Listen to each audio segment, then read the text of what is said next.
Okay, good. Assalamu alaikum wa rahmatullahi ta'ala wa barakatuh. Good day and good afternoon, or maybe even good night for some of our. So my name is Mohammed Masroua, currently an MSc student at INCEIF at my third semester. And on behalf of the organization committee, I would like to welcome everyone to our fourth book and author series. Thank you for joining us in today's session. Just a little reminder before we begin, please, everyone, can you mute your microphones so we can avoid all background noises and all that? If you have questions to ask, no problem, please put them in the chat box. We will have the end of this presentation, our speaker, after his presentation, okay? First of all, as an introduction, INCEIF Knowledge Management Center, in collaboration with the College of Banking and Financial Studies Library, Oman, to organize this book and author series.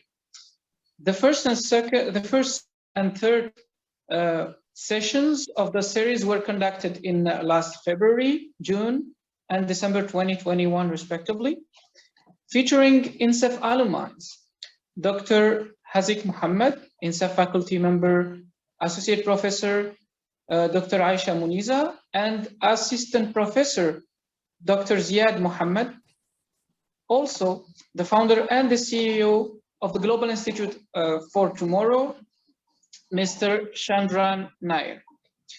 So for today's session, we have invited our INCEIF alumni, Dr. Ramazan Yildirim, to share on the book that he wrote entitled Capital Structure and Sharia Compliance of Non-Financial Firms. Before I invite the speaker, let me share with you our speaker background. So Dr. Ramzan is the managing director of Upside Consulting, located in the Kingdom of Bahrain. He has gained entrepreneurial and consulting experience, especially in corporate governance areas such as enterprise risk management and business process management, followed by strong academic background in complex research environment. He provided his professional service globally to multinational conglomerates among various industries and government entities.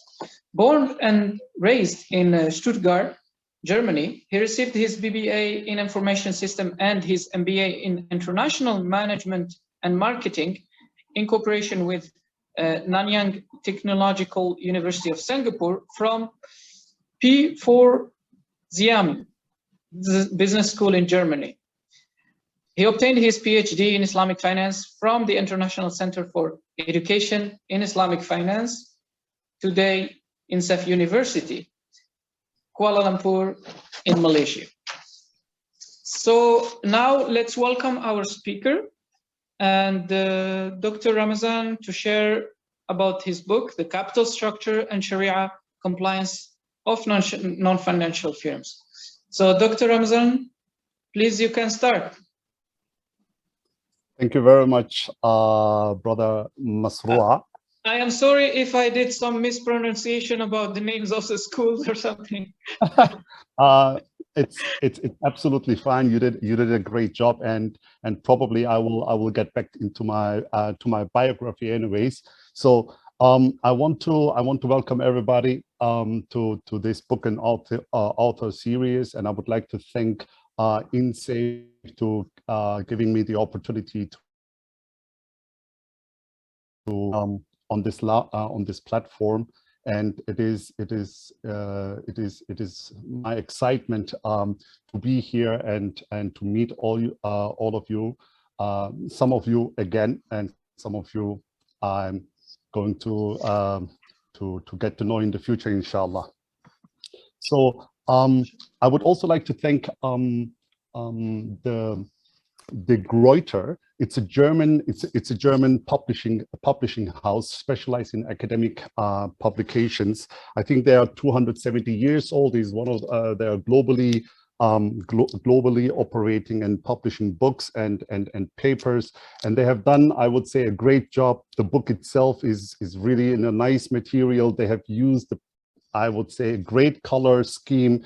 And they have a series, it's called Islamic Economics, Finance and Business, which is edited, and the main editor is Abbas Merahor, which is our beloved professor or ex-professor from INCEIF, together with Professor Idris. So this is, for me, an honor to have published in his series together or at De Gruyter. So what am I going to talk today? Here is a brief overview of today's session.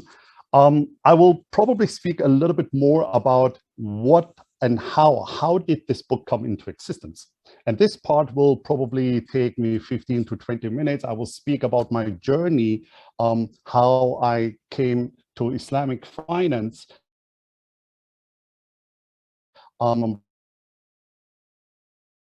rather than sort of science and information systems, and all of a sudden I end up in Islamic finance. How did that happen? And the reason why I want to focus on that element is not to put myself into the forefront here, but it's more like being a motivational, bringing a motivational element to all those who would like to either pursue their master's or their PhD and would maybe consider even a career change. It could be professional career change, it could be an academic career change, like in my case. And why this book may become or should become a guidance and a guide in their journey. Followed by, I will show you a little bit about the book content and basically discuss about the three main elements of the book, which comprises capital structure per se, jumping into Sharia compliance, what is it all about, and then the final part is the empirical analysis and the comparative analysis. We will end up then with the Q&A session, inshallah. All right, so how did this come into existence? Well, it's always a question, how far do I want to go back, right? So, do you know the feeling that you actually look at yourself in what situation you are, and then all of a sudden you say, like, what's next? What am I gonna do now? Like if something happens, so what do I want in my life, or etc. So all these questions, I'm pretty sure everybody's facing this, right? So it was, for me, it went back actually to 2010, 2011, 12, which I asked this question one more time and very cautiously. Having experience seeing the world as a consultant, working in Silicon Valley in the area of IT management, and then being in total 6 years in the US, working as a management consultant, focusing on process management, and all of a sudden I was assigned to a project. I flew all the way back all the way basically back from the east to the west to Saudi Arabia. I was in Riyadh. So in Riyadh, I worked for one of the biggest chemical or petrochemical company, doing my job, pretty successful, inshallah. And then I came to the idea of I came to the situation to think of, okay, what's next? And there was always a dream of mine to become a doctor. Let me emphasize this. So I wanted to become a doctor ever since I was small. And if you would have asked me in what field, I would probably not even understand the question, So just to become a doctor, right? Growing up from a Turkish background family, our families always say, my son should become a doctor, lawyer, or engineer. That's a very common motivation wish parents have, right? So I wanted to become a doctor, but then the question came: in what area, or how should I obtain my my doctorate, basically? And that's exactly where there are different alternatives, right? So I can either go into computer science and do my and do my PhD over there, or I could dig deeper into marketing, which I have obtained my master's. But then the idea was, okay, so is there maybe something else that I can do and maybe I can contribute? Is there something that is not 100% related? It's different, so I can challenge myself. So this is what happened. So when I was in Saudi Arabia, I learned more and more about my religion, consciously, passionate, and become like loving Islam in like with a full understanding. Not born into Islam from a Turkish family. Yes, you're Muslim, but the knowledge is not there, maybe, but consciously.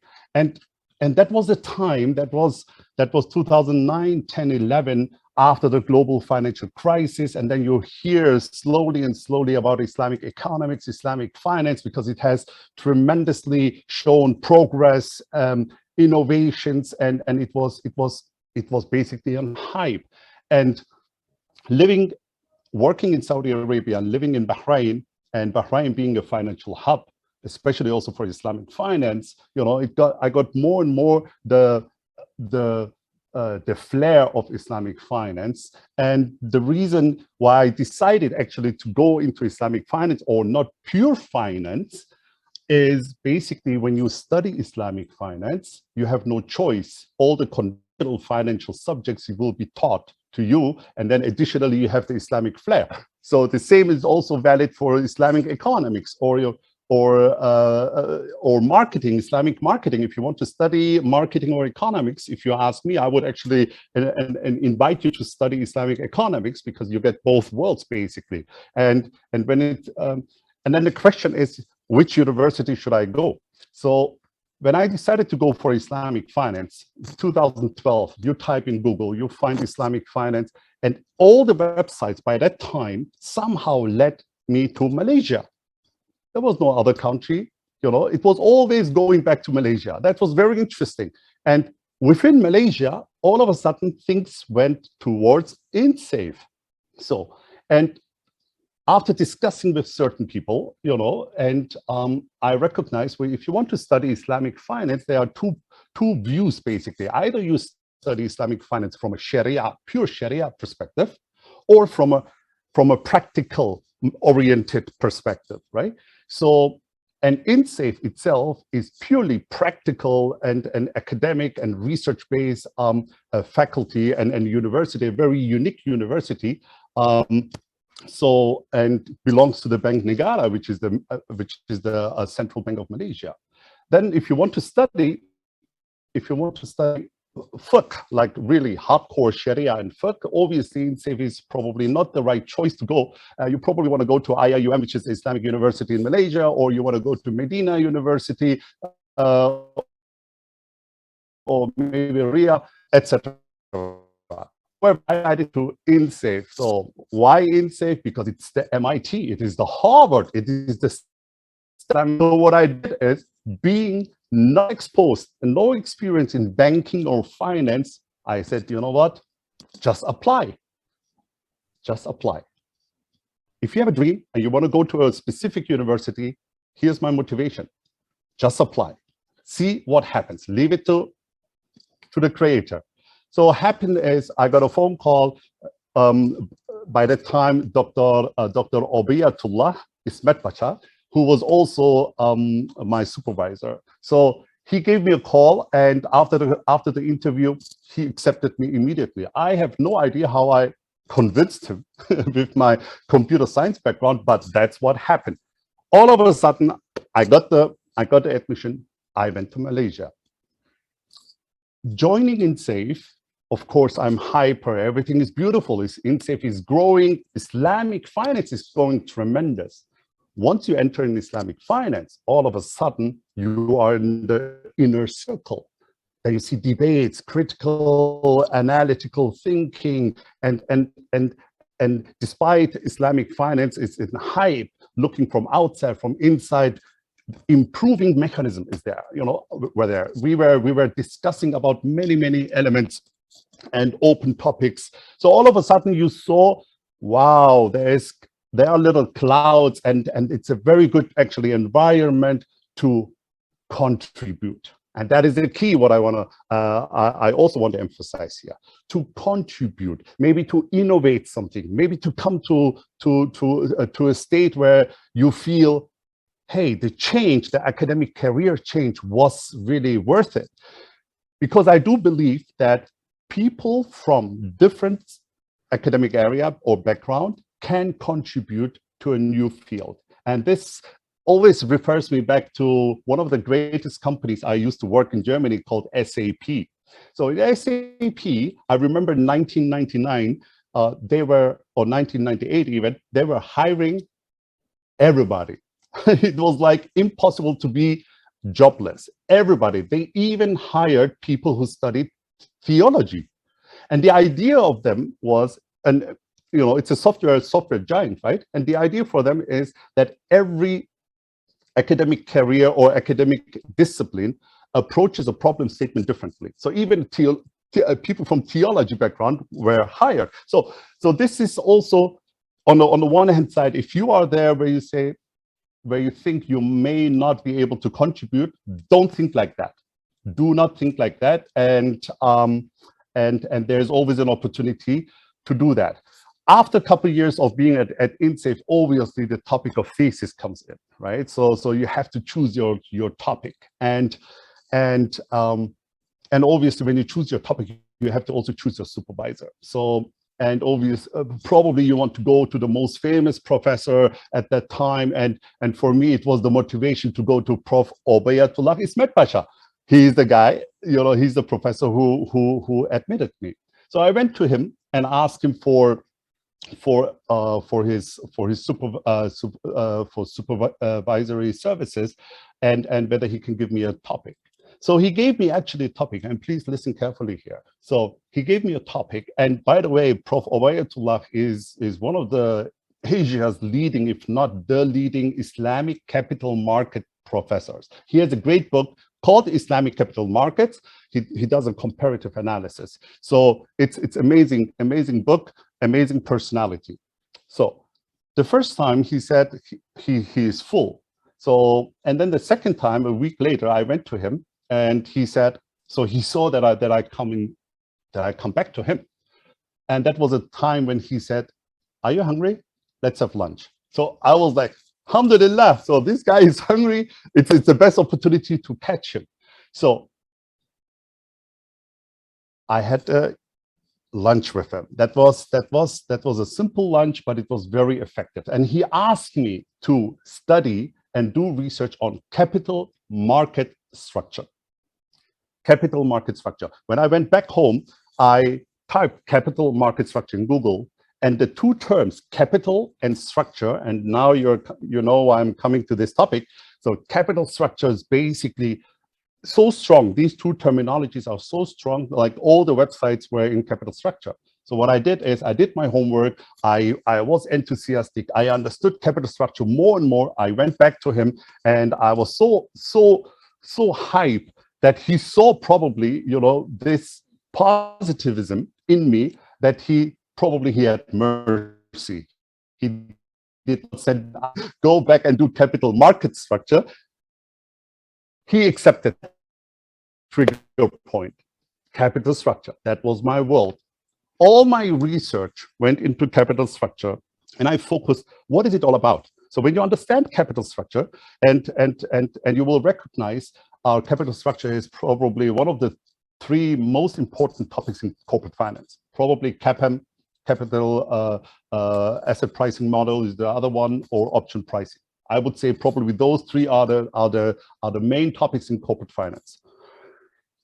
When we came to the thesis, then all of a sudden, Prof. Obay said, well, I want you to do a comparative analysis. What is it? Well, I want you to analyze the Sharia compliant firms and Sharia non-compliant firms, and to see how well capital structure is explained. In other words, how does these theories explain the financing behavior of these companies? So this is where we came, where the topic of Sharia compliance comes into existence. So doing my research, and especially being at INCEIF, and INCEIF is heavily research-based. So if you want to join INCEIF, you have to deal with quantitative and empirical analysis.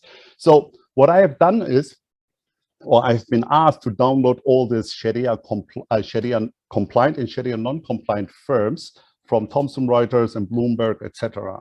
And I did my homework. And when I did all my homework, all of a sudden I got the empirical results.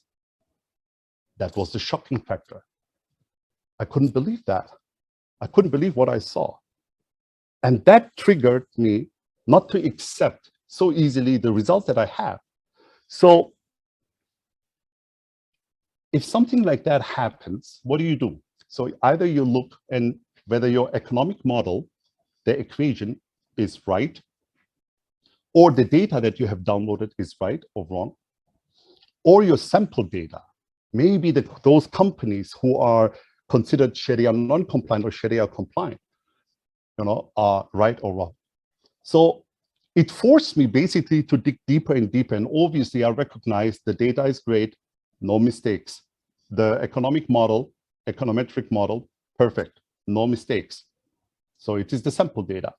That forced me to dig deeper and deeper into the topic of Sharia screening methodology. So this is the world where the output, the mechanism of these Sharia equity screenings, the outcome is actually the sample of Sharia compliant firms.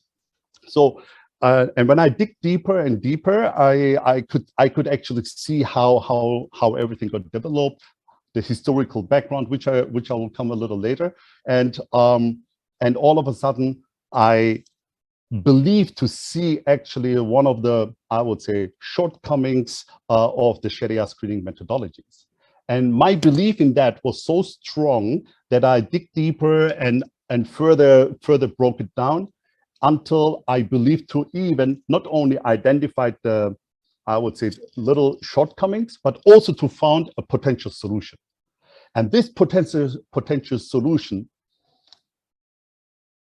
the moment of truth came.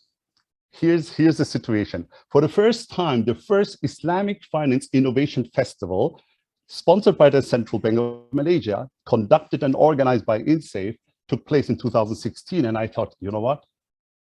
I think I got here something. I applied. So I don't know how many innovative applications were sent in. However, in the end, there were 16, and I was one of them. And finally, the topic of Sharia screening methodology got the first prize as an exhibitor. So I was amazed, right? So why am I saying these things? So I wanted to stick on this, especially how did this book come to existence? So you can see I have a journey here. I'm an academic career changer. And if you are in the same situation and you don't know what to do or what to study, do not be scared to change your career.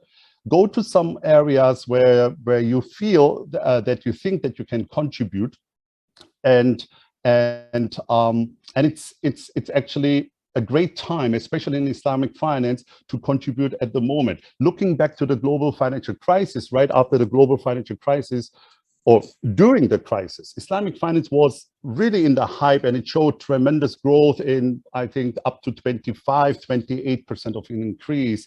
And as we know, everything has an up and down, and currently, so there's a slight lack of innovation, especially from outside. So outside, Islamic finance is criticized. There is no innovation at all, and this is only a duplication, and it's nothing but the conventional finance per se. But I have to admit that, so this is not the right thing here. There are innovations, yes, not to the extent that it was before, right? And innovation is further required, and I believe we have now the second wave where the innovation there is an opportunity now to innovate again, especially during the COVID time. Now we know that it will go up. We are still, like COVID, we have the war in Ukraine and Russia, and right now there is something to become. So what happened is COVID itself hit me and my business very, very strongly. So when I was at home, the idea was, what am I going to do? I have now my dissertation. I have a great idea that I presented at INCEIF at the festival, and what am I going to do now during COVID time? And that was where I decided to write a book. I got invited by Prof. Abbas Mirahor to send my application, and it was approved by De Gruyter, and I was pretty happy. And during my dissertation, writing the dissertation, obviously you have all these ups and downs. Especially when you have those downs, you want to have people around you to ask questions, and the limitations, it blocks you, you lose time, etc. So I decided to write the book, and when I wrote this book, I thought of, how am I going to write this book? To whom should I address this book? So should it be purely academic? Should it be maybe something else? Or should I write two books? So I decided to write one book and to have it more as a guide for future academic students. So this is how the book came into existence. So this book should become a guide for students who pursue at least their masters and also their PhD, and I hope that this book will provide them good guidance and support. How did I structure the book? So the content of the book is, I have an introduction, obviously, to the topic of capital structure and Sharia compliance, and how you combine that, and how is it related. There are two different topics. In chapter 2, I discussed about the capital structure per se, all around capital structure, the theories, the determinants. And not only that, so in this book, I also discuss, for the first time, I claim, I believe, those determinants from an Islamic perspective. So all these discussions happens in chapter 2. Then we have the chapter 3, which I dedicated only for the Sharia screening part, and in there I'm providing certain solutions. The innovative idea that I had, I have integrated this into my book, which the Sharia screening part was not an integral part of my dissertation, but in this book I decided to add it. And the third element of the book is the comparative analysis. That's where all the empirical analysis and research is happening. I mean, obviously that's what you need to do, right? If you want to discuss only theoretical part, it's one way, but then you need to also bring evidence and empirical confirmations into the plate. So finally, I conclude, and there are some complementary materials for all those who are in the environment of research environment. Speaking of capital structure, I will keep it short here, actually. So the second chapter, which is about capital structure, you can see here on the right side, there is a simplified balance sheet, and the capital structure basically looks at the right side where you have equity and liabilities of organizations, and the liabilities are further divided into interest-bearing or non-interest-bearing. You could also divide them into and break it down into short-term debt, long-term debt. So that's up to you. This is only a simplified balance sheet.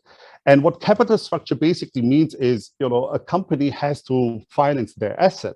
And the question is, like the left side, and the question is, to what percentage or to what extent should these financing happen through equity or through liability?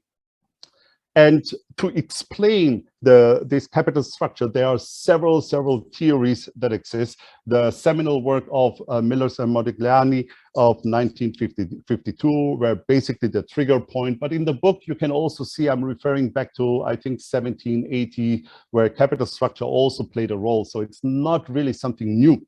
But in the book, I do go into the historical in the history of capital structure and how the debt and the debt dominance actually came into as a to prevail actually the financial market. Anyways, these theories, they attempt to explain the financing behavior of the managers, CFOs, CEOs, and the companies. And one way they do that is by using certain debt determinants. And in my book, I have selected, I think in total 15 or 16 most common debt determinants. It is not exhaustive, so the list is not full, and it's never exhaustive because there are always other determinants that can be used to explain why a CFO chooses to go for short-term debt, long-term debt, or equity financing in different forms. So this is all about the capital structure and capital structure determinants. However, it is important to understand that there are certain theories available that dominate basically the capital structure theories area. And one of them is so-called the trade-off theory. I want to just go here a little bit, and you also saw that I highlighted here the profitability because I want to give an example here. So what happens here is at the trade-off theory, you can clearly see here is, as the name says, there's a trade-off. There's a trade-off between the tax benefits that come with a debt financing, and then obviously if you increase your debt capacity, then there's a cost of or the risk of bankruptcy. And this theory basically focusing with the rationale of firm value maximization, they believe that there is an optimum. They say there's an optimum way to go for interest-bearing debt because of the tax savings. And I'm highlighting now here, there is the interest-bearing debt, right? So when we look at it from an Islamic perspective, that's not really something that we like, right? So interest-bearing debt.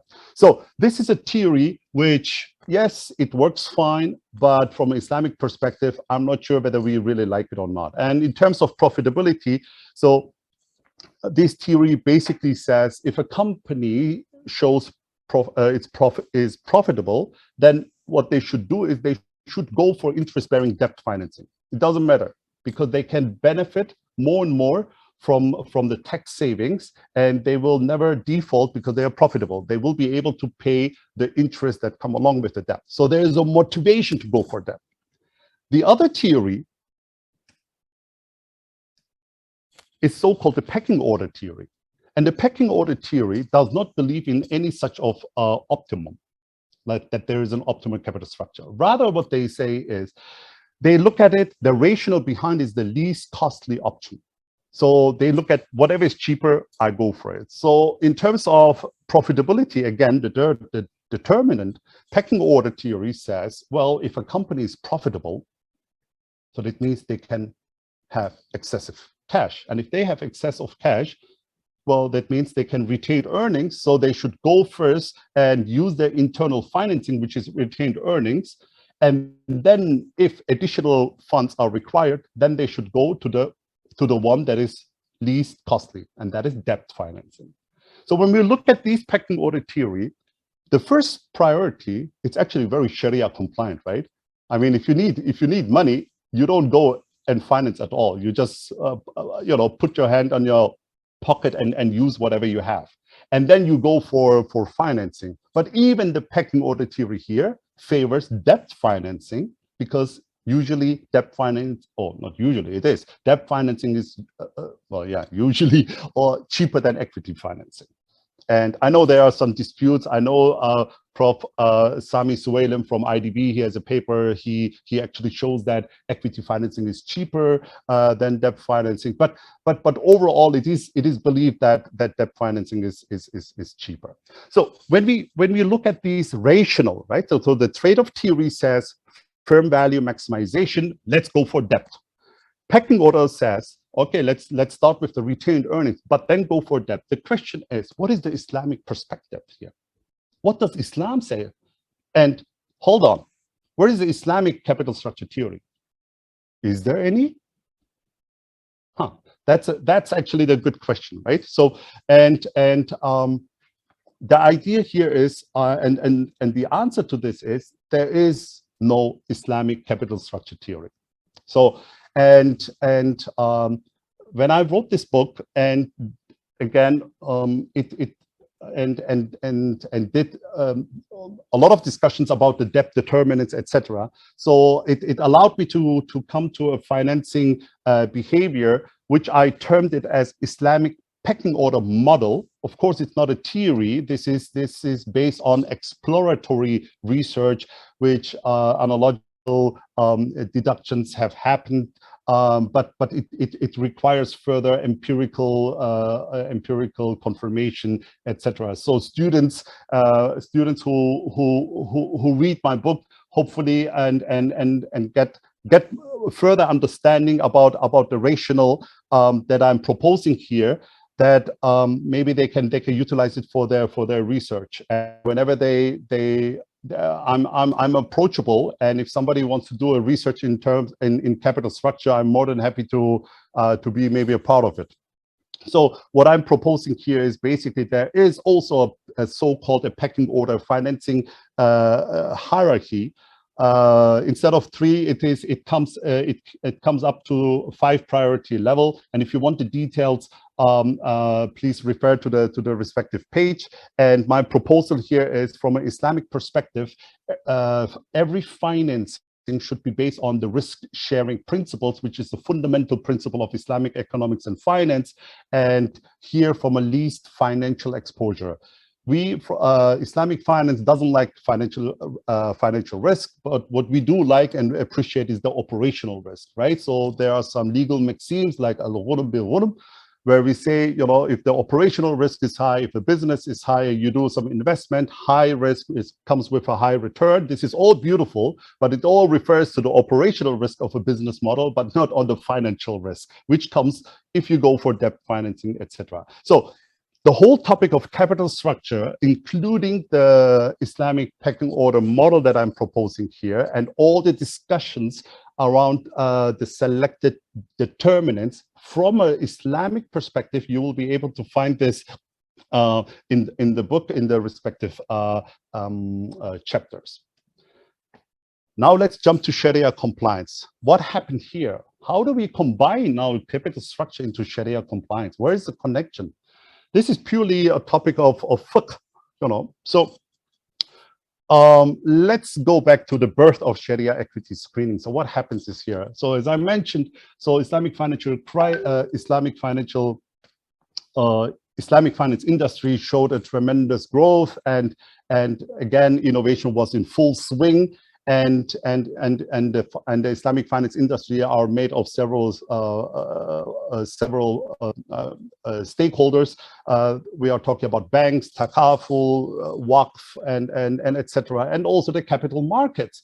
So and we could clearly see that especially the capital markets, I'm talking about here about the capital equity market, not the debt market. The capital equity market is becoming more and more popular. I mean, even right now, people are even contacting me and saying like, hey, there's a company, can I invest in it? So I want to buy some shares and stocks and all this stuff, right? So it becomes more and more popular. And how did this popularity actually start? And we can go back to 1970s, where due to the oil price hike, people were wealthy, especially in the GCC area, and they started for seeking guidance, and they started approaching the local imam from the mosque up to sheikhs, the famous sheikhs, and to understand whether they can invest into a company or not. And one of the famous and contemporary Sharia scholars, Sheikh Nizam Yaqubi, which is actually my neighbor here in Bahrain, he's a Bahraini. So in an interview, he explained that they could not accommodate all the requests that came in, so they had no choice but to institutionalize, the equity screening, and that's what happened. So all of a sudden, when 1998, I think he gave the first fatwa on Sharia screening, and that was then applied, implemented and applied by Dow Jones. And I think the first index, Dow Jones Islamic Index, was actually here in Bahrain, not in the US, 1999, I guess. So other index provider like FTSE, MSCI, Al Mizan, stocks for Germany or Europe. So name it, BIS, Borsa Istanbul, etc. So they all came with their proprietary so-called Sharia screening methodology. Actually, the core element of this equity screening, it is called Sharia screening methodology. So that is the term. So what is the objective of these Sharia screening methodologies? Obviously, first of all, to adhere to the teaching of Quran and Sunnah. This is very important. But when you look into the implementation and the definition, that's where little variations happens here, right? So, and this little variation is also beautiful because that's the diversity. We should not look at it as a failure or etc. Rather it brings us innovative ideas, and there's a discussion because in the core, everyone is aims to the same. So what is the Sharia screening methodology is all about? That's what you see here. I'm showing you here the two aspects of the Sharia screening, equity screenings. So the one is the qualitative and the other one is the quantitative. So in the qualitative, the first one, where companies are screened based on their business operations, whether they are involved in prohibited activities or not. And once they pass this phase, they go then to the second one. And in the second, which is the quantitative screening, you can clearly see the first one here, right?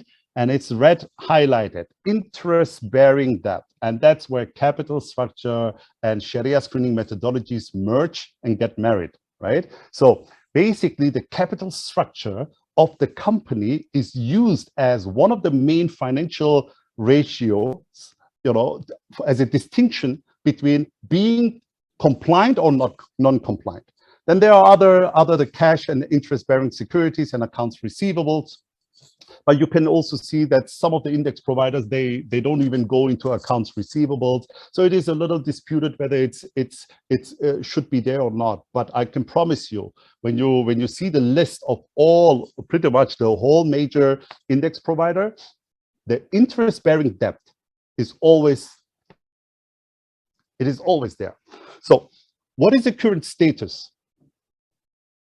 What is the current status on these Sharia equity screenings?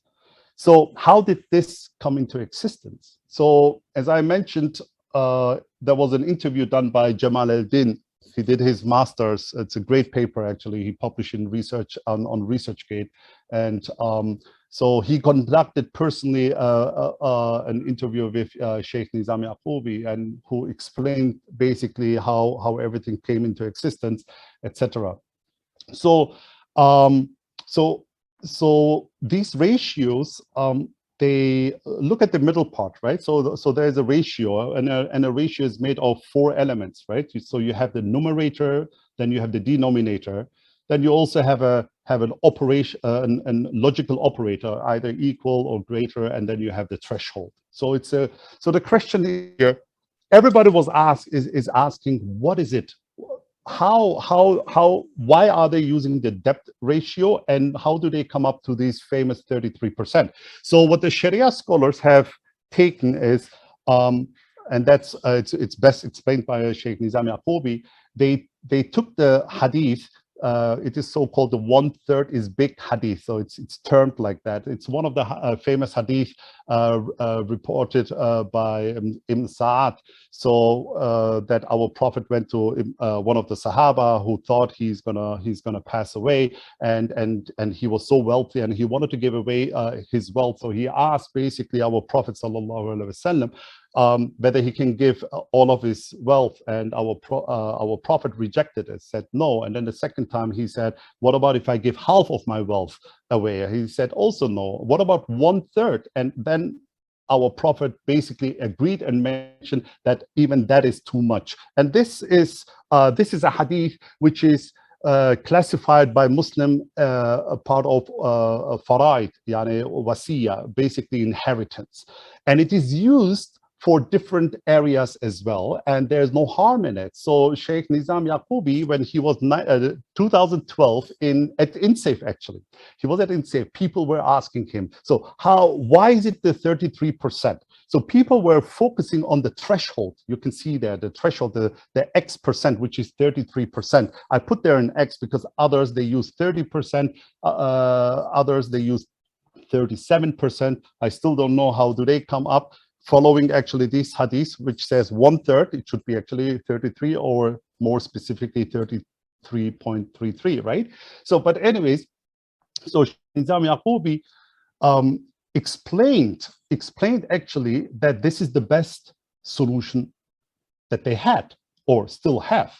And he was actually encouraging at the INCEIF. He says, like, that's why you guys are here. That's why you guys are, you know, researcher. And if you have a better idea, please come.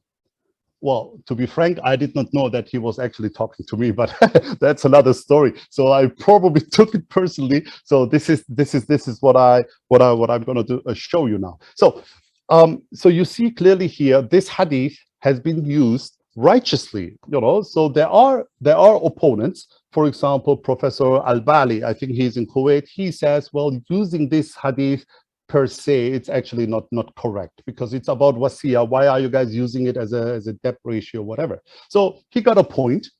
But I mean, there is also a concept in Islam. It's called, as a part of the Islamic jurisprudence, if a Sharia scholar does not find any clear evidence in the Quran and the Sunnah, then there is an opportunity or that he uses so-called istinbat. And istinbat, as termed by Sheikh Nizam Yaqubi in English, he calls it domestication.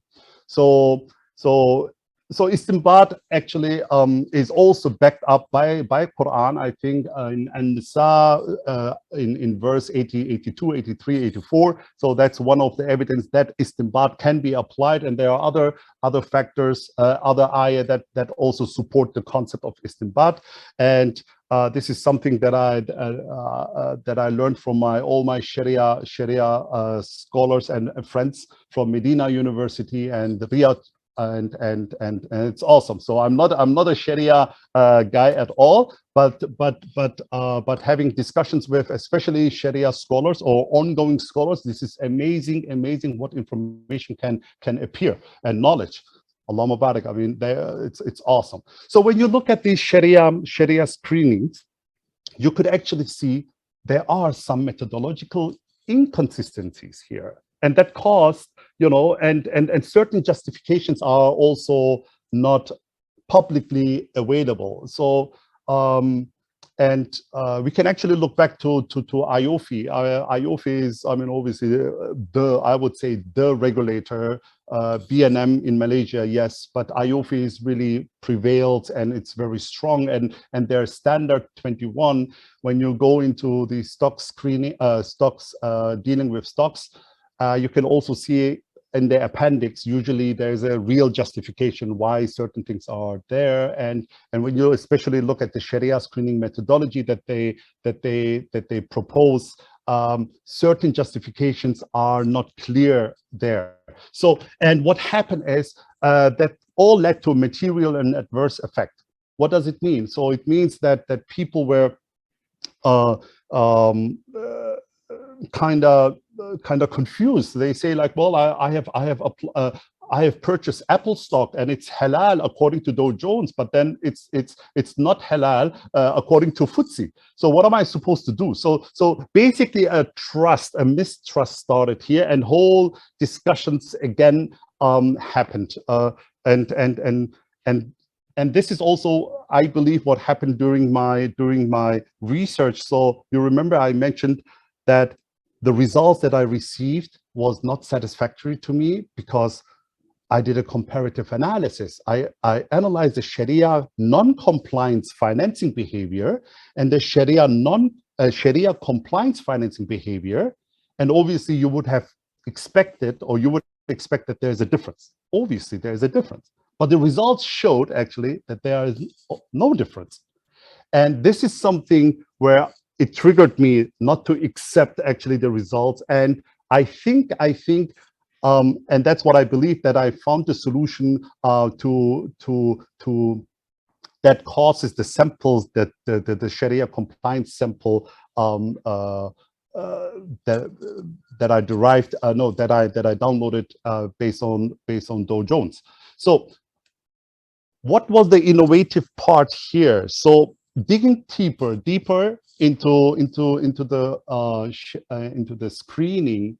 So I mean, obviously there's a long-lasting debate on the since 10-15 years about these ratios and whether it should be this ratio or that ratio. Some of them, only few of them, discuss about the denominator. About the numerator, almost no one. And then obviously the threshold, because it's the 33%. Some of those opponents, they say, well, there are certain industries, firms are operating in highly leveraged industries, so 33% is actually a punishment for them. So they would be declared Sharia non-compliant by default, and that's not fair. So it should be a flexibility over there. Sheikh Nizam Yaqoubi also says, no, we fix it with 33%. This is the best what we have. If you have a better solution, please feel free to approach him. So here's what caused me actually to approach. So I looked at the entire situation from two perspectives. Einmal the judgment per se. So I recognize, being a Sharia scholar, like, my God, I mean, you have a huge responsibility, right? I mean, you are a judicial role that you play in this world, right? So I mean, you give like your fatwas and that you're giving, it could be severe, Yani, and you have a responsibility, and it is interesting here. So looking at this topic, the way how they derived or how the way defined the ratios from a judgment perspective, and then the second approach that I had is I looked at the ratio itself. As I mentioned, the ratio is made of 4 components, and that triggered me actually to find, maybe from the Quran and from the Hadith, certain elements that I can use to actually derive not only the percentage, which is currently the status quo. So the 1/3 is big Hadith. The 1/3 has been taken, put it as a threshold, and the numerator and denominator is basically defined by someone. So in my humble approach, I was actually able to derive all 4 components from the Quran and the Hadith, which I consider this is unique. And this is, I would say, more authentic.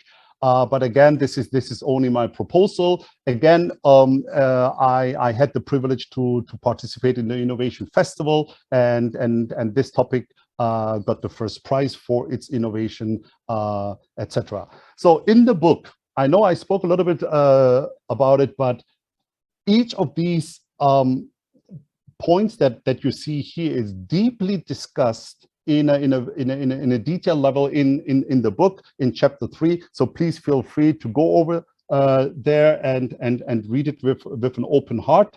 And yes, the journey, there's a journey. So we don't want to stop that Sharia compliant at the Sharia compliance level, right? So at the moment, the way how the Sharia screening are applied is either a company is Sharia compliant or is not Sharia compliant. So it's basically black and white. Either you're in or you're out. And that's, we can clearly see that's not something that is very, very healthy, at least not in the long run.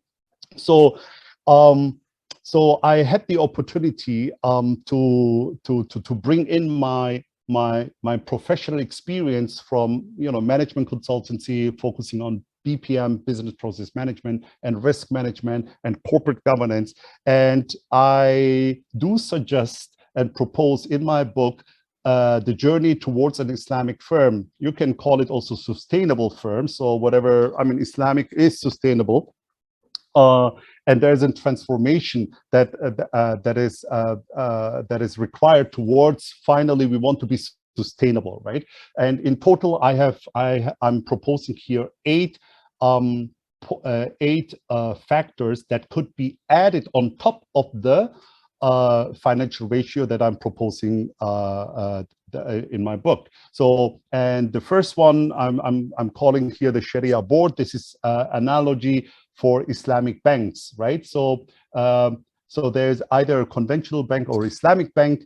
There, you never heard of Sharia compliant bank, right? So it just doesn't really exist. And what differentiates between the conventional bank and Islamic bank, besides the operation itself, you know, so is that they do have a physical or they do have a Sharia board, and it's mandatory. They have to have a Sharia board, whether it's outsourced or in-house. That's another story, but they have to have it. So the idea is maybe companies, depending on their size, they can have not necessarily maybe Sharia board, but maybe someone with Sharia background, maybe CSEAA certified, who can be part of the of internal audit, etc., to look at the companies and companies' operation from Sharia perspective.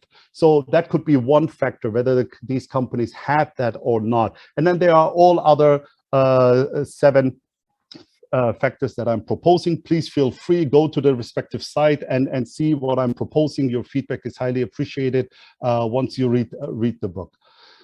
This is all about the Sharia compliance, and this is probably my last slide. So, so now coming to the comparative analysis, and as I mentioned, we can always discuss about the theoretical part of capital structure and maybe even the Islamic version of the model, etc. But eventually, what needs to be done is we need empirical researches, empirical confirmations to further develop maybe from a model to a theory. So, anyways, I have been asked by Prof. Obayatullah to do a comparative analysis. So my sample firms were based on Sharia compliant and Sharia non-compliant firms. So I had 2 samples based on Dow Jones. So the way how Dow Jones classifies them. And what you see here is there's also REAM, that is the Sharia compliant and Sharia non-compliant firms based on the ratio that I am proposing. So I have two sample set. Analyzed instead of like one country by coincidence. So the number of countries and the number of industries I have analyzed are 7 and 7. It's US, UK, Canada, Japan for developed countries, and then there is South Korea, Taiwan, and India for developing. So you can clearly see the whole research has a beautiful diversity and mixture of different country type with different financial systems. Some of them are market-based, some of them are bank-based, and some of them are developed or developing.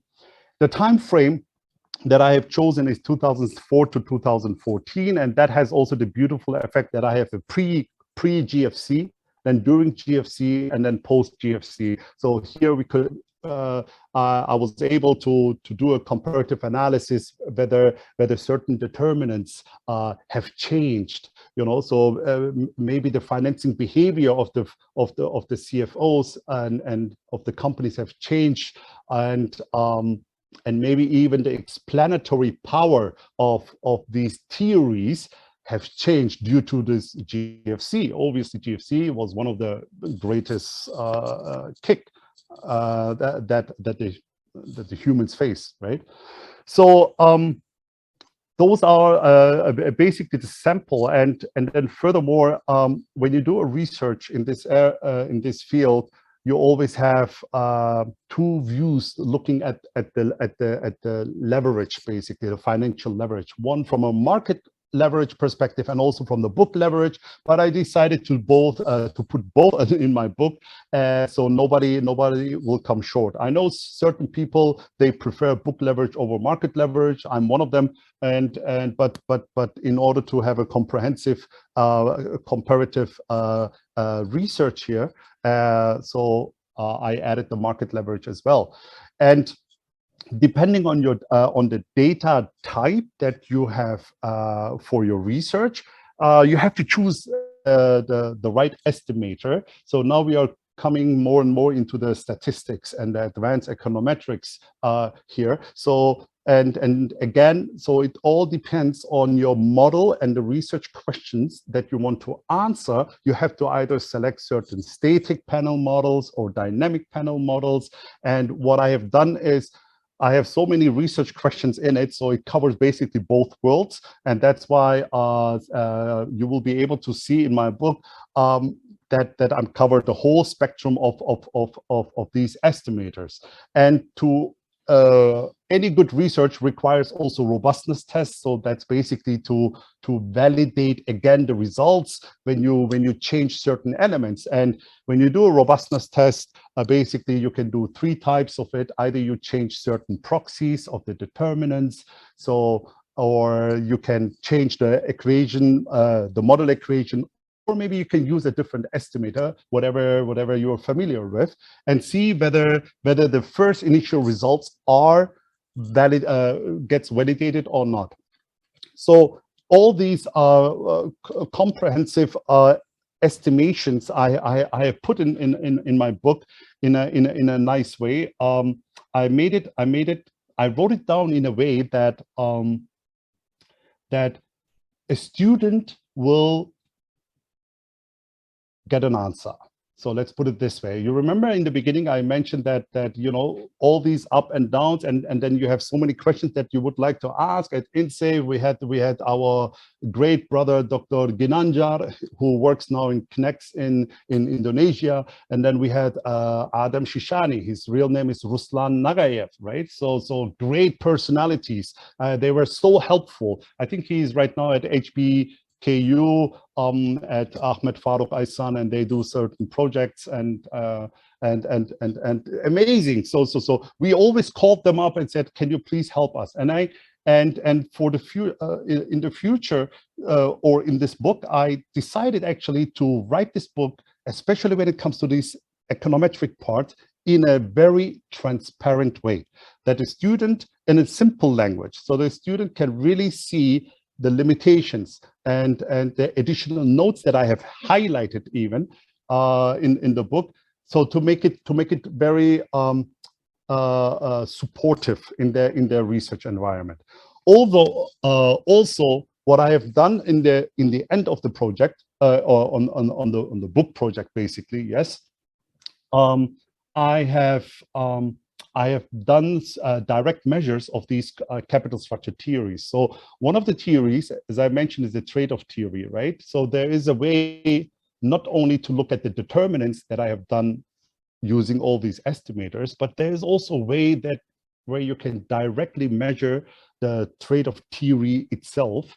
And the same is also valid for the financing behavior, which is the pecking order theory. So you can basically test these theories directly. And in the end, what you will see is I have published basically in my book, in terms of the financing behavior, I do a comparative analysis of those Sharia compliant firms versus Sharia compliant firms. Basically, those Sharia compliant considered by Dow Jones and those Sharia compliant based on my proposed ratio. I have done a comparative analysis, and you will see an amazing results when you go to that section and see how you will recognize that the ratio or that I propose yields firms that their financing behavior is much closer to the principles of Islamic Sharia. So having said that, what I also did on top of, as a complementary for the students and for the reader in the future, could be lecturers, in the book, together with the book, all the data the data sets for the Sharia compliant and Sharia non-compliant Dow Jones, and the same for REAM, I have made it publicly available for you. So this is a great opportunity for you to rerun and simulate everything that I have done in the book by yourself. And on top, in the book, I have also shared all data codes that I have used for the entire book. So basically, that's why this book can be a very good guide for you if you want to, first of all, dig deeper into the topic of capital structure or Sharia compliance, and when it comes to the applied statistical analysis, etc. So you will not come short. You not only have all the tables, I think there are more than 100 tables that also make sense, and you also have the data set, the whole data set, and there's data code for you to use. I want to conclude basically my presentation. I'm not sure whether I'm over my time, but it seems like I'm still okay. So yeah, so in this slide, I want to show you basically the questions that I have addressed in the book, and you can so you can see here. There are certain questions that I have asked, but it's not total. There are much more questions, research questions that I have asked. You can consider them as a sub questions. But these are basically the highlights of the questions regarding the capital structure theories. The question arises whether there is an Islamic capital structure theory, and if not, what could be a framework for it. And I believe that the Islamic pecking order model could be and together with the explanation of the discussion of the determinants from Sharia perspective, together can be considered a nice framework that future students can actually build on. And this fact was also acknowledged by Prof. Mehmet Asutai, so which one of the commentators of the book, and this is something worth considering it. So the other question is also whether there is a universal theory that exists that could explain basically the Sharia compliant firms. I mean, you see here, I always mention Sharia compliant and Sharia non-compliant. Obviously, I had to do both, but the focus in our interest is actually on the Sharia compliant firms. And the idea is also whether these so-called Sharia compliant firms, whether they follow a financing behavior that really resembles the risk-sharing principles, because that's what we want, right? In Islamic finance, we want that financing should be based on risk-sharing principles. In other words, equity and equity-like, and not like the conventional finance who basically promotes only debt financing. They don't even like equity financing, to be frank. So yeah, then the other research questions were basically which determinants do really explain or support the decision of the CFO prior his decision for financing, and whether these determinants have changed over the 11 years that I have chosen, like whether the GFC has an impact or affect these determinants or not. And yes, and also obviously, yeah, I have covered different countries, 7 countries and 7 industries to have more diversified analysis here. And the final question was also, you know, due to the status quo of the Sharia screening methodologies, the idea was, or the critical question was, whether these Sharia screening methodologies in itself is Sharia compliant or not. So that's slightly a critical question. Some people may take it very personal or not, but I think in the academia it's always good to be critical, and only criticizing is not the solution. You have to also provide something, and that's what I believe that I have done, that I have provided and contributed with my critique that I had for the Sharia screening methodologies as applied by all, and that's the highlight here, all Sharia all index providers.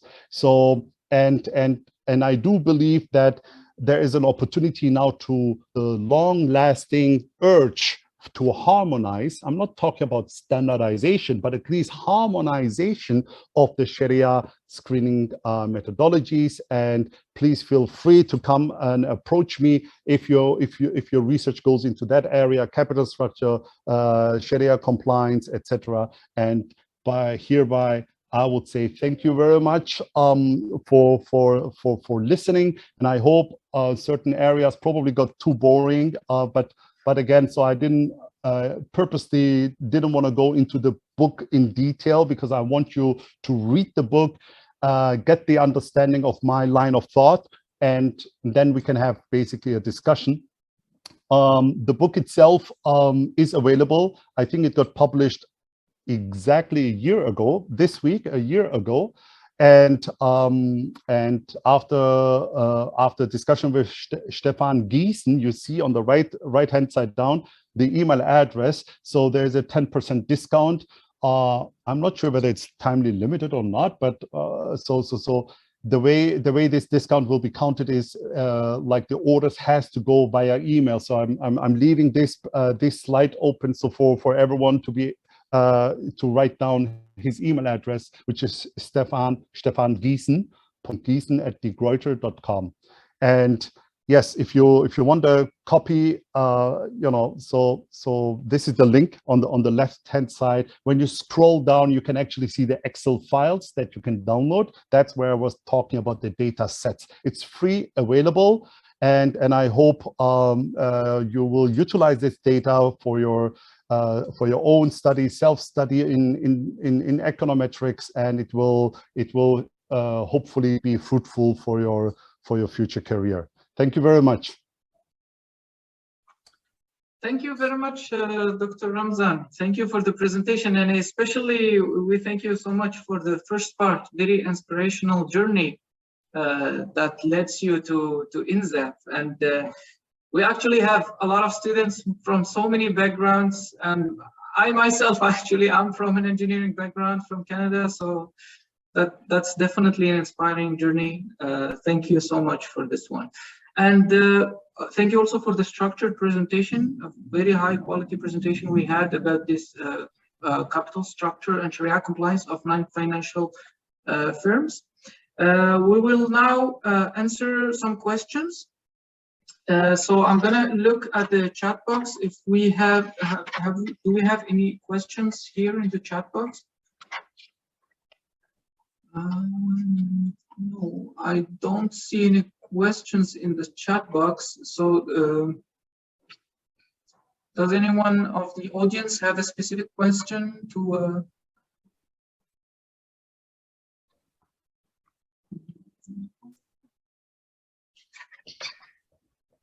Okay. If no, I will ask myself.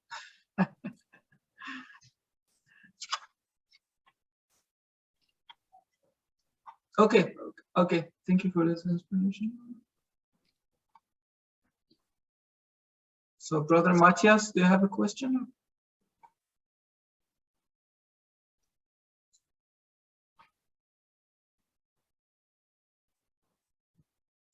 Okay, so let me ask you this question then, Dr. Ramazan. So regarding the sample you have done and the firms you have looked at, is there any difference at which stage is the company at? Because from we get from the creation, like the startup model of financing is different from a mature company. And it could be very interesting to understand, because we would like to offer solutions, especially if you want to build an ecosystem of Islamic startups or Sharia compliant startups, and not only making the already established one. So do you have something in that area? Yeah, so it's a very, very good question and very valid question, and I can answer it very simply and quick. So the answer is no. So in the book, well, let's put it this way: the Sharia screening methodologies are applied only to firms that are already publicly listed. So basically, what you're looking at is those newcomers, right? So startups. So obviously, the capital structure of a startup is also very simple. They don't have any credibility to go for debt financing per se. So they are 100% dependent on equity financing. They start usually with their families. Family inject their own savings, and then find hopefully and angel investors, etc. So everything is related basically to equity financing, and that's why that part is actually very Sharia compliant, right? So the bigger the company becomes, then the cloud of debt financing gets into it, which we want to stay away from. But back to your question, also related to the data set. No, the data set is clearly focusing on the Dow Jones per se. So, and Dow Jones, there's the Sharia non-compliant and Sharia compliant companies, and out of that whole pool of firms, I have then applied my ratio, my proposed ratio. So these companies are matured companies, and when I say matured, I mean one of the process selection criteria, which I actually which is really defined in detail, because that is very important for any student, how to come up to once you download all the information, the firms and the firm data, how do you clean it in a way and prepare it actually for you then to run the statistics? Because the way the data comes is surely not it's usable, right? So useful. So so one of the selection criteria is like when you do this the selection process, you have to make sure that these companies are the same at the par, right? So you cannot compare apple with bananas, right? So I had to make sure that the Sharia compliant firms and the Sharia non-compliant firms are at the same level. And one of the criteria is that their market capitalization is above 1 billion USD. So answering your questions, yes, these are mature companies. Their market capitalization is more than a billion, and then there's no limit. I didn't go to the lower one because it would disturb basically the results. As you correctly said, the smaller the firms, capital structure looks different. Yes. Okay. Thank you for the answer. Okay. So what will motivate a company to go through this process of sustainability to become an Islamic firm, beside the fact that they will attract Muslim investors? I mean, will they be disadvantaged by adopting that model for financing, or the reverse? Yeah. So obviously, the ultimate goal, what we are looking for, is sustainability, whether you call it Islamic or not Islamic, right? We want a sustainable, we want firms who are basically sustainable, whether in their business operations, whether in their day-to-day business operations, whether in their financing. So we know, I think there was even recently a webinar where great Kabir Hassan and Prof. Baharom from INCEIF were talking, and I'm not sure which one of them made the statement, but it's very clear, and I think it was Baharom, I'm not sure. So he said that sustainability cannot be achieved with debt financing. It just cannot. Debt financing is detrimental for sustainability. It's the worst thing that you can do. Yes, it may help. I know it sounds also a little harsh, but from the realm of Islamic and Sharia perspective, when we look at our focus, Islamic economics, that is you know, it has to be based on risk-sharing principles, and therefore debt financing has no place. That is probably also the reason why there is no capital structure theory, or we need to find a theory that focuses on equity financing, or as Prof. Abayatullah says, is a hybrid financing, adding sukuk financing into the equity financing portfolio as well. So to your question, the sustainability. So why would a company be motivated? I mean, first of all, besides, I mean, nowadays even companies are obliged to be sustainable, right? So I mean, you have countries with the UNSDs, the objectives that are basically pushed further and further, whether you call it in an aggressive way or not, it doesn't matter, it's inevitable. So countries, they go more and more into this sustainability stream, and it can be broken down. Obviously, as UN SDG doesn't speak per se the companies, it's more on organizational macro level. But I mean, if you cascade it down, obviously you will come into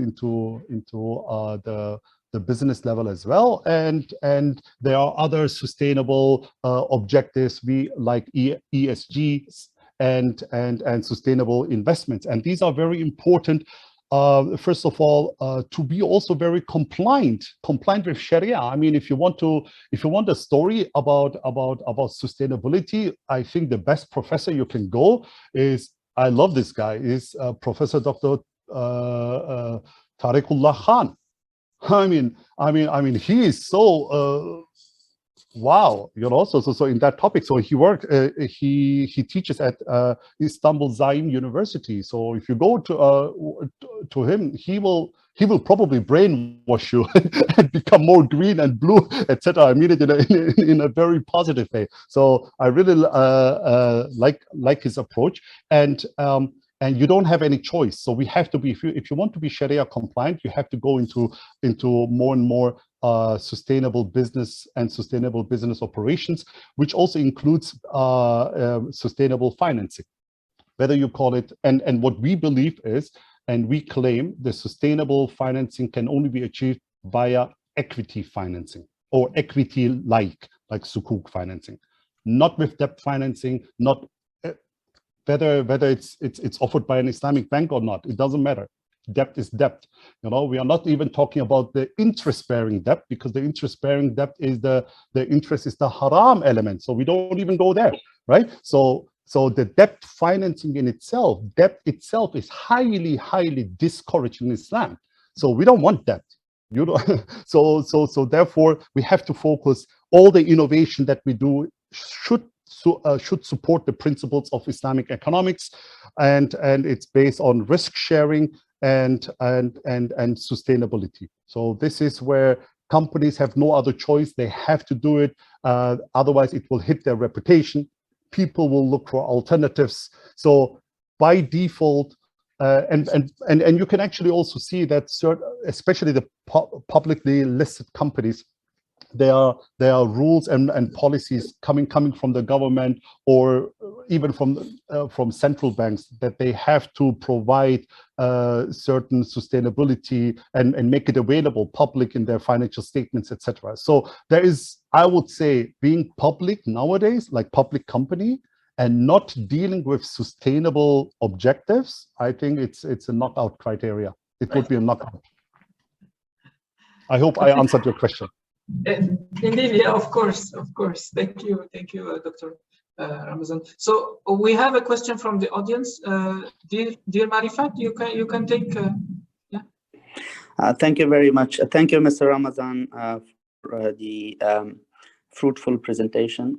My question is only related to one point that you mentioned. I am myself a PhD candidate at University Malaya, and my research also touches upon the Sharia screening. So you mentioned that there is a screening methodology that uses 37%. If I heard it correctly, please, if I'm incorrect, please correct me. But can you please let me know which screening methodology uses 37%? Yeah, wow, that's basically. Did he say the truth? That's a very critical question. Thank you very much, Brother Marifat Haq. Yes, it's Al-Mizan. Al-Mizan. Sorry? So the bank, Al-Mizan. I mean, Al-Mizan. Okay. This is the specific bank. Okay. Understood. Yes. So yeah. Probably there's an information missing. So when we speak about Sharia screening methodologies, so it's not only the index provider who define their own proprietary screening methodology. So there are also regulators, for instance, IOFI. Yeah? So it's a regulator. Then there are individual banks Then you have who define, for example, Al-Rajhi. They have their own Sharia screening methodology that they apply probably for their investments, internal investments. Yes, it resembles pretty much the same, but again, there are some differences which calls for harmonization.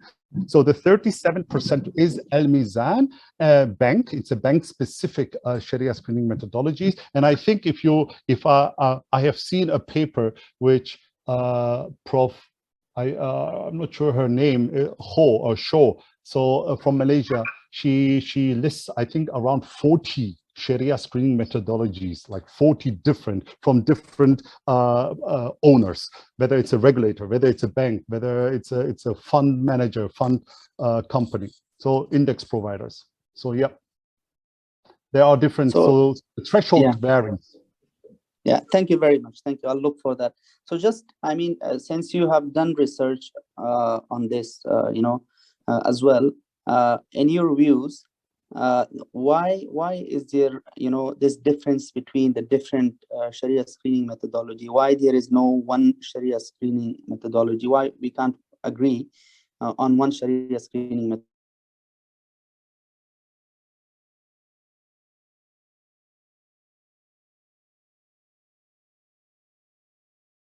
Consultancies also, they use 30%, which is based on the 1/3 hadith that you mentioned.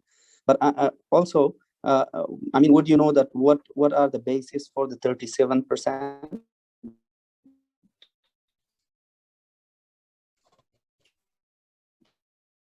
Thank you for your question, and it's obviously not an easy question to answer, but in terms of standardization, so you asked me, so why are Sharia screening methodologies not standardized?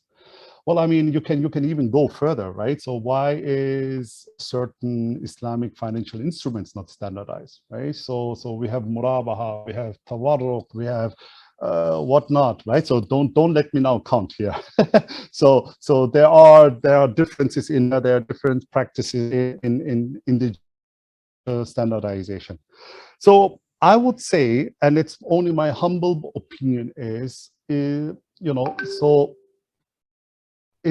lack of collaboration. So what I mean by this is, so what we need is, when we do want to achieve standardization, we need to speak, like all stakeholders have to come together and speak clearly and speak about the problems together, not isolated. So what I mean by this is, not only the professionals from the industry have to come together, we also need the Sharia scholars, those scholars who come with, let me say, hardcore Sharia background. I have got the privilege to get to know Sharia scholars. When I spoke to them about finance and economics, I was amazed what knowledge they possess.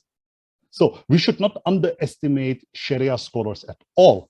So, and I think when we collaborate and come together, so it will more towards a standardization. And sometimes you don't want maybe even standardization, brother. I think Marifat asked this question. So, but at least there should be a harmonization. There should be no contradictions. And I do agree. Coming to your second question is basically the 33%. As you know, it is derived from this one hadith called 1/3 is big hadith. So and even that 1/3 is defined and interpreted differently, right? So for I think Borsa Istanbul index says it's 30%. Others use 33%. Mathematically, it should be 33.33%, right? So, and I think in Indonesia, there was a time where the debt ratio was used for 45%. And I think what, so I'm not sure what the motivation behind that is, but I can imagine that certain decisions are made based on, country-specific factors, so certain ratios, maybe it's just not applicable in let's say in a highly leveraged countries where firms are highly leveraged. So you want to probably accommodate certain tolerance, so that could be one explanation. So it is also very interesting, and I do confirm, whenever you find these information about the Sharia screening methodologies and their ratios, etc., the real justification is not provided. It is not provided. And one of the reasons why I believe also that harmonization and standardization may not be possible is if you have a ratio that is defined by, let me say, someone, right? So fictiously, right? So then another person will maybe have another opinion, and then I have another opinion, and all of a sudden we don't have any consensus here, right? And that's where I claim in my book, when you read the solution that I'm offering is, and that when we look at the ratio, you have the numerator, denominator, operator, the logical operator, and then the threshold. Each of these four components, it's derived from the Quran and the Sunnah. It is derived, and I'm claiming that, right? So that's why it has the potential for harmonization. I don't want to mention standardization, but it does have. But maybe my claim would be too high, and people may not like it. So I do invite you, to read that section and come back to me and give me your opinion on that. But if you are looking for standardization as a status quo, I don't think that any harmonization standardization will take place. So there are two different, and you were just talking about the threshold, right? So you are not talking even about the ratio itself, the numerator and denominator. And one of the critical questions that I would give you as a homework, I'm sorry, that I say homework, but it should be a motivation for you, is like if you have total debt over total asset, and both values come from a financial statement, it's so-called the book value, then you have a relationship there, right? Because the total asset is the sum of total debt plus equity, etc., right? So you have a clear ratio. It makes, economically, it makes sense, right? I'm pretty sure you will agree to that. Have you ever thought of critically ask the question, what does it mean if you have a total debt over market cap? Does it make sense? Does this ratio even exist in corporate finance? To be frank, no. I did not find any corporate finance book, textbook, even in the history, like historical, that this ratio exists. So there is a market leverage, but the market leverage is calculated differently. So you can go and refer to Tobin's Q, where he takes the total asset minus total equity plus market cap, so this is kind of getting close to that. But total debt over market cap, let alone the trailing market cap, like 24 month trailing. Oh my God, it becomes even more, so people focused very much on the threshold, and the 33% never went further into the ratio itself. And that's why I think, back to your question, original question is, whether harmonization or standardization is possible. I think with the current approach, all the proprietary owners, I say no, it's not possible. It is not possible unless probably you go and understand my approach and do further research on that. And I would highly encourage you. I hope I answered your question. Thank you very much. Thank you. Thank you. I think I'll just add one point to that. I've done a screening of hundreds of companies myself, because I used to work in Malaysia and I used to do it manually. And because I was advising on sukuk, and certain companies would issue sukuk, and they would be private companies, and then I would do the screening. So I had developed sort of my own method for that, but obviously I was using the Sharia Advisory Council's screening methodology. And one of the things that I came across, or if I could recall, because it has been a long time since, I left Malaysia and I'm in the Middle East and working with a global bank. So I'm not really doing the screening now. So one of the reasons that I came across at that time was the, at the start of Islamic finance, when it was at the nascent stage, or when the screening methodology started, the threshold was much higher. And one of the reasons was because it was very difficult at that time for the companies to meet, the 33% threshold or lower threshold.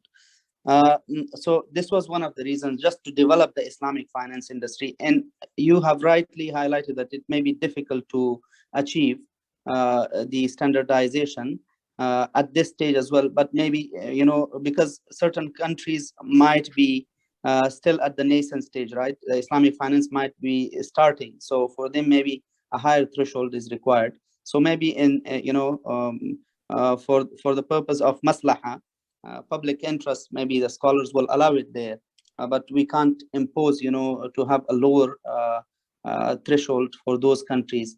But now some countries have been, in advanced stage, I would say, or Islamic finance has developed there tremendously, like Malaysia or in the Middle Eastern countries. So I'm not sure. I'm just, always thinking, and I'm also thinking to write something about, about this, that when it's going to reduce. Obviously, it was allowed for the maslaha purpose, but how long are we going to continue this 33% or 30%? These are just some thoughts from me. My apologies for taking everyone's time. So thank you very much. Thank you. Really benefited from your lecture. Jazakallah khair. Thank you, Brother Marifat.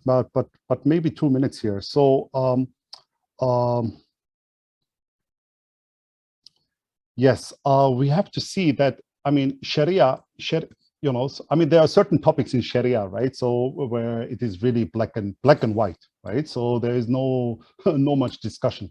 For example, when we go into Aqidah, right? These kind of topics, Aqidah topics, right? It's something black and white. But when it comes to fiqh in Islamic jurisprudence, obviously flexibility is there. So and innovation is also highly encouraged in fiqh muamalat, right? Not in aqidah topics, right? Ibadah topics. So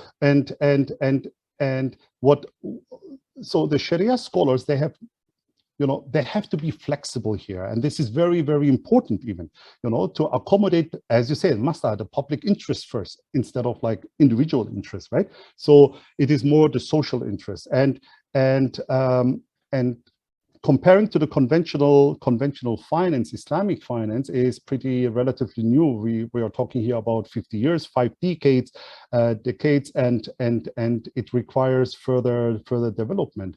And if you come up now with certain really harsh, strict criteria, that is not really going to work, especially if you try to unify it globally. That's absolutely not going to work out, right?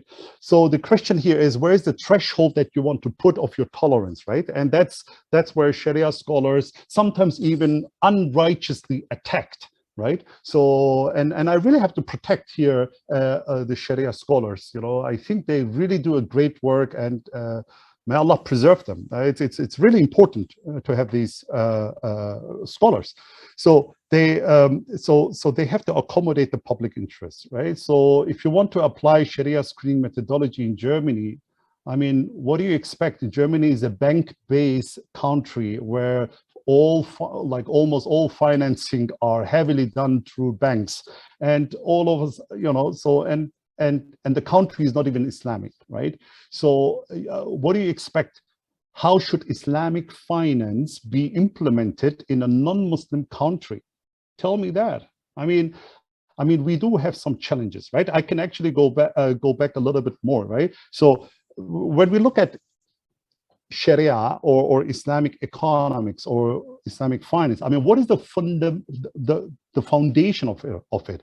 Everything that relates to Islam, obviously, the foundation is the Quran and Sunnah. So it's like a pyramid, right? So you have the Quran, right?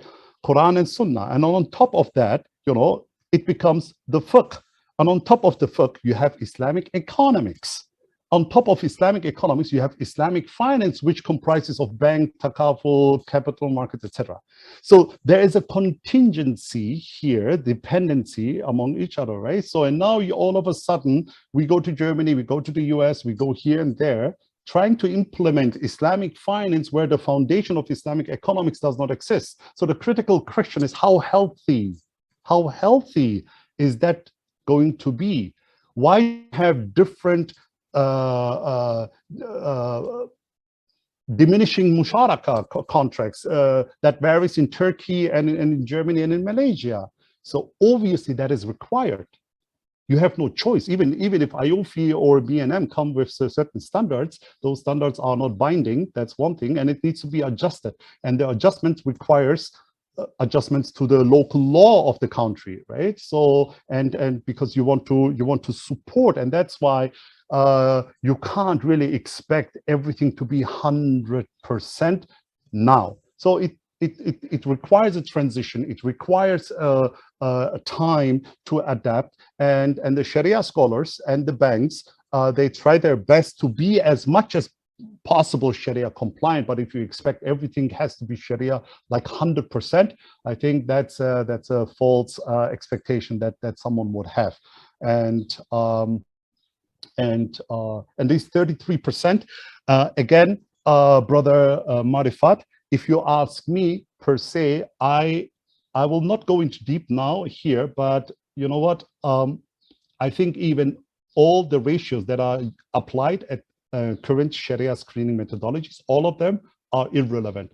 So we should even not go for depth ratio. We should not look at leverage ratio, leverage at all. It is irrelevant. I still do not know why depth is actually selected or leverage is selected as a criteria. So when you see my approach, and again, I'm claiming that the ratio that I'm coming up with, all the 4 components are derived. Yeah, right. So and this is derived from the Quran and Sunnah. And is it perfect? I say no, it's not perfect. But is it better than what exists? I would even bold and highlight it for sure. So, but there's always room for improvement, and inshallah, you will come up with your research. And then the other thing is, you remember the journey that I'm talking about towards a sustainable firm or Islamic firm. I mean, we should not only look companies Sharia compliance only from a financial perspective, right? So there's other factors, they play a role where the company has to contribute to the society, preserve the ecosystem, preserve the nature, so these are very, very important factors. They play a role instead of like only looking to the debt level, whether the debt level fall into or increase to 35% and we doom the company to be Sharia non-compliant. And that's a very harsh statement, right? Let me give here one last statement. You know what it means? You remember, probably you remember in the critical question that I asked, whether the current Sharia screening methodologies are Sharia compliant per se itself. Are they? So in my discussion, you will actually see, my opinion and etc.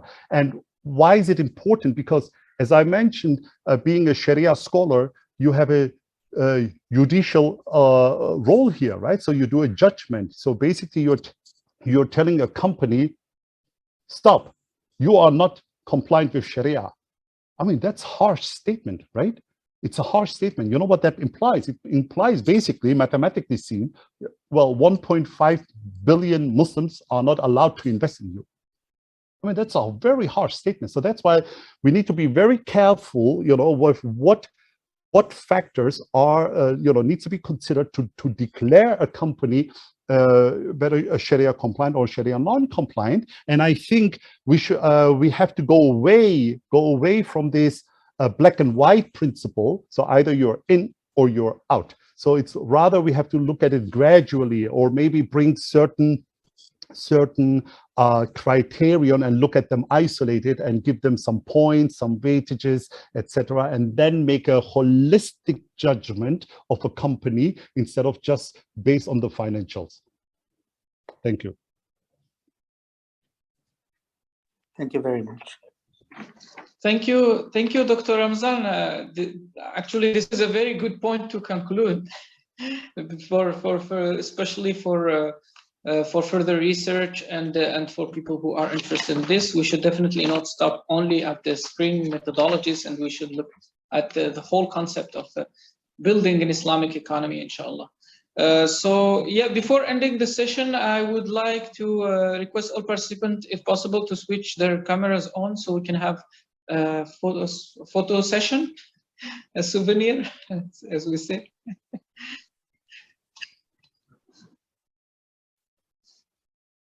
Show us all your beautiful smiles, please.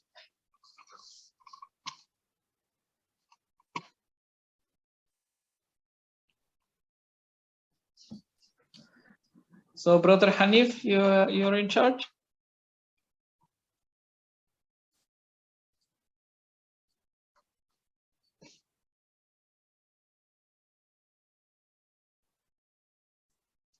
Okay, thank you.